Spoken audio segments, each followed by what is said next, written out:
محرم الحرام میں نبی نے فرمایا، صحیح مسلم کی حدیث ہے کہ رمضان کے روزے کے بعد سب سے افضل روزہ ماہ محرم کا روزہ ہے۔ اس طریقے سے فرض نماز کے بعد سب سے افضل نماز تہجد کی نماز ہے۔ امی حفصہ رضی اللہ عنہ فرماتی ہیں، میں نے نبی کریم صلی اللہ علیہ وسلم کو 4 چیزیں چھوڑتے ہوئے نہیں دیکھا، ان میں سے ایک ماہ محرم کا روزہ۔ میرے نبی نے فرمایا کہ محرم میں روزہ رکھا کرو۔ امی عائشہ فرماتی ہیں کہ جب رمضان کے روزے فرض کر دیے گئے تب میرے نبی نے فرمایا کہ محرم کا روزہ جس کو دل چاہے وہ رکھو، جس کو نہ دل چاہے وہ مت رکھو،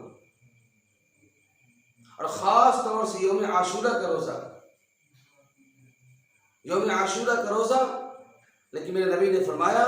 کہ من تشبہ بقوم فہو منہم، یوم عاشورہ 10ویں محرم کا روزہ یہودی بھی رکھتے ہیں، چونکہ اس دن یہودیوں کو اللہ پاک نے نجات دلائی تھی،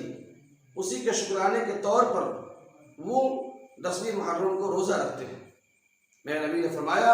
چونکہ یہ شاکر قوم ہیں، ان سے مشابہت نہ ہو، اس سے بچنے کے لیے تم ایسا کرو کہ 10 محرم کے روزے